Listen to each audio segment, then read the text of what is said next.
Chapter 1. A silent cry in the dark. The hospital room was dimly lit, a soft hum of machines filling the heavy and endless silence. I lay there staring at the ceiling, my body tired but unable to sleep.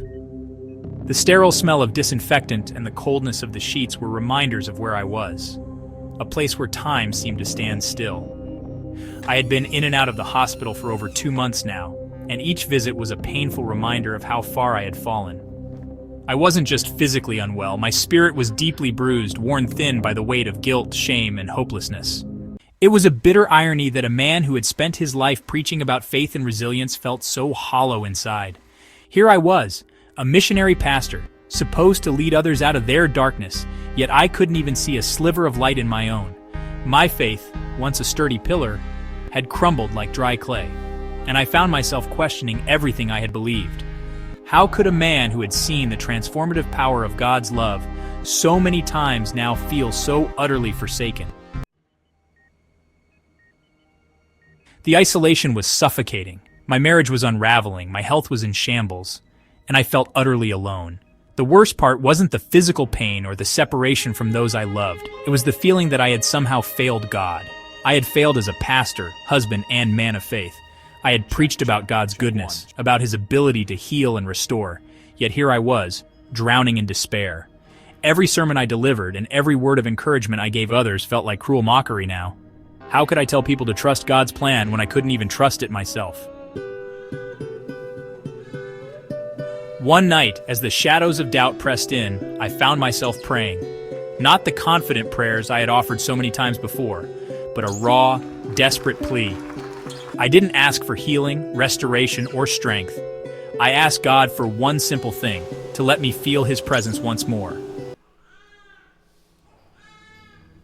The silence that followed was deafening. I lay there for what felt like hours, waiting, hoping for some sign that He was still with me, but nothing came. The coldness of the room seemed to seep into my bones, and I felt more alone than ever. At that moment, I realized just how deep the darkness could be. It wasn't just around me, it was inside me, clouding my thoughts, strangling my hope. The darkness had crept in slowly, quietly, until it became my constant companion, a presence I couldn't shake. I wanted to scream, to release the anguish that had been building up inside me for so long, but I couldn't. The weight of shame had stolen my voice. I was trapped in my mind, a prisoner of my failures, with no escape. Each day felt like an endless cycle of doubt and regret, where every breath was heavy with questions I couldn't answer. Why am I here? What is the point? Does God still care? Memories of better times would flash in my mind, tormenting me with the contrast between then and now. I thought about the moments when I felt closest to God, leading youth missions, helping those in need, and watching lives change through the power of faith. Those moments felt like they belonged to someone else now, someone who no longer existed. Then something happened. It wasn't a flash of light or a booming voice from the heavens. It was small, almost invisible, a thought, a memory. I remembered a scripture I had read countless times before, which had always comforted me in difficult times. Even though I walk through the valley of the shadow of death, I will fear no evil, for you are with me. I didn't feel God's presence in that moment, but the memory of that scripture reminded me of something important. Even in the darkest valleys, God had promised to be with us.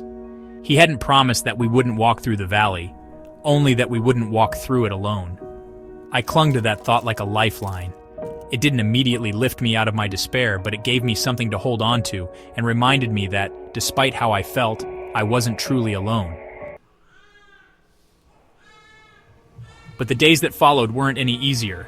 I found myself questioning that scripture over and over again. How could I feel so abandoned if God was with me? How could He allow me, His servant, to sink so low? As the days passed, I realized that sometimes faith isn't about feeling close to God. Sometimes it's about trusting Him even when He feels distant. It's about holding on to the truth of His promises, even when the darkness seems impenetrable. And so, my prayers changed. Instead of asking for immediate deliverance, I started asking for the strength to endure. for the courage to take one step at a time through the valley.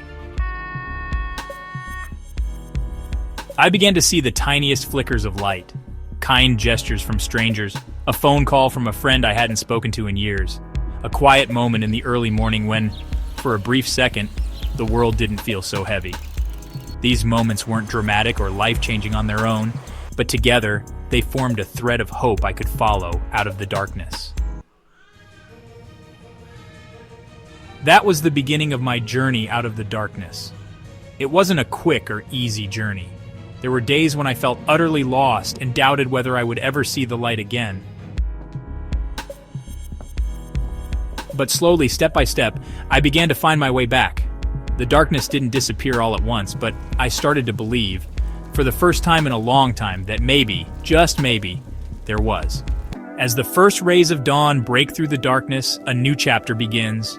The journey has been long, filled with trials and tribulations, but the light at the end of the tunnel is now within reach.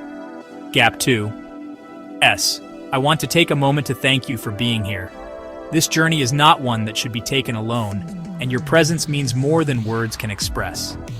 Gap 2S. If this story has touched you, please share it with someone who needs hope. We all have our battles, and sometimes a little light can make all the difference. For more resources or to order the book that delves deeper into this journey, visit the link below, https://linkter.e/depstoheights. And remember, this is just the beginning. Join us next Wednesday for Chapter 2. God bless you and keep you. Cleon J. Allen. The darkness may seem overwhelming at times, but always remember, the dawn is just a heartbeat away. Keep moving forward, keep believing, and you will find your way back. Thank you for being part of this journey. Until next time.